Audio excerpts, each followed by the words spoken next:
for tonight. The chicken and pork feet humba. Nagkakaiba, no? Paano ng baboy at saka paano ng manok yung gawin kong humba. Yun ang aking lutuin for tonight.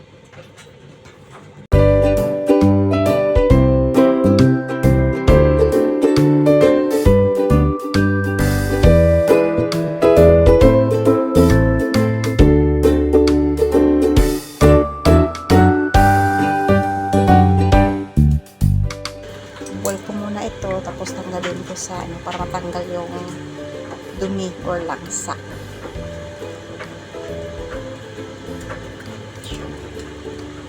Ayan. Pero maaga pa ngayon. Prepare ko ngayon ng umaga kasi matagal ito lutuin. Itong ilapuan ko muna sa tubig. I-blanch ko muna. Tapos tanggalin itong tubig bago iluto para matanggal yung dumi ba. So, ang gawin ko dito guys, gawin ko parang humba siya. Pero yung sauce ko is ito. Ito siya. Ito yung sauce. Yan. Chicken ito siya. Pero ang gawin ko, pork and chicken feet. Haluan ko rin siya ng egg. Tapos lagyan ko siya ng dark soy sauce.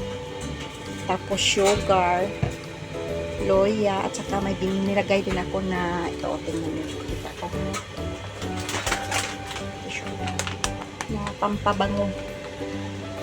Hindi ko alam sa Chinese ato na Chinese product ito.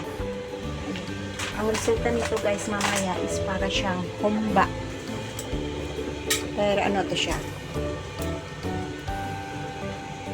pero chicken feet ito at saka pork.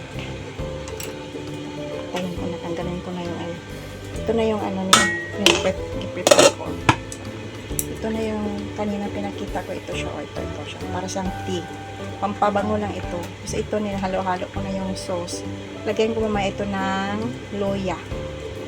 Ayan siya. Tapos, paminta.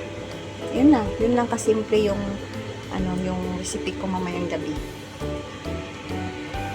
Din ito, tatanggalin ko itong tubig, hugasan ko, tapos ilagay ko na dito sa kumukulong ano, pinipray ko, kumukulong ano, tubig na mayroon na siyang flavor. So, ito na siya guys, tinanggal ko na siya dito sa kawali. Ang gagawin ko dito, hugasan ko muna, para matanggal yung mga nakadikit-dikit na parang nagbabos-babos na. Tapos, ilagay ko na dito sa pinaboil ko na paglutuan. So, ito guys, ilalagay ko na dito sa kumukulong siya. Maging, ano na yan siya mamaya. Yung kulay niya maging pula na siya. Dahil sa dark sauce at saka yung isang klaseng sauce na nilagay ko.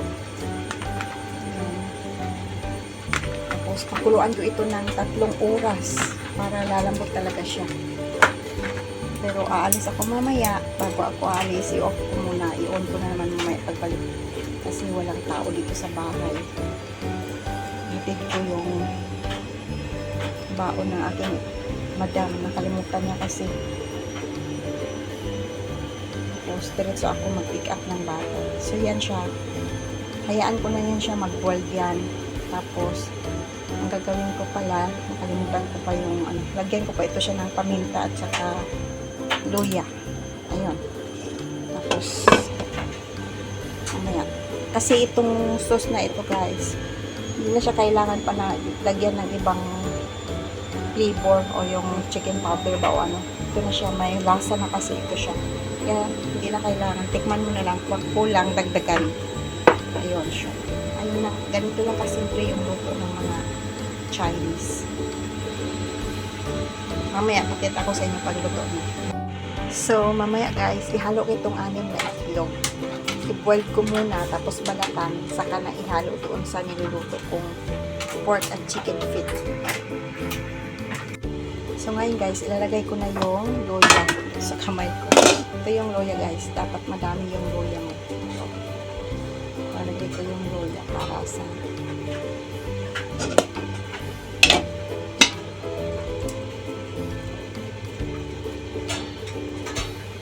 last nung nagluto ako ng ganito, ginisa ko lahat muna. Pero ngayon nagmamadali kasi ako, hindi ko na siya gigisa. Diretso ko na siya i-boil. Pwede mo rin kasi dalawang klase itong pagluto nito. Pwede mo siya i-gisa muna itong after mo i-boil dito sa water na pandinis, gisa mo muna yung yung pork sa luya at saka sa bawang. Tapos ilagay dito. Pero ngayon, nagmamadali ako pwede na rin ganito Basta boiled mo lang. Importante na boiled mo lang muna yung karne bago iluto sa sa sauce mo para matanggal yung dumi. Ito guys, kumukulo-kulo na siya hanggang sa lalambot na ito sila mamaya. Pakuluin ko ito ng mga 3 hours siguro. Parang na talaga siya, as in humba na siya mamaya.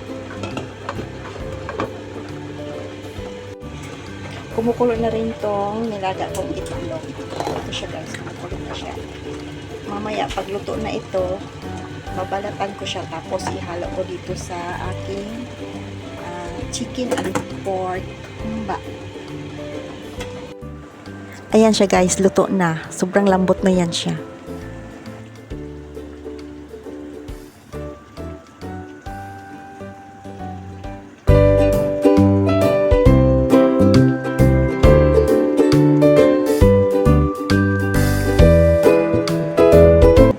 Yung makikitang itim, hindi yan siya sunog. Yung yan siya, yung dark sauce, hindi yan siya na parang nag-jelly siya ba? Parang jelly na dumikit sa karne.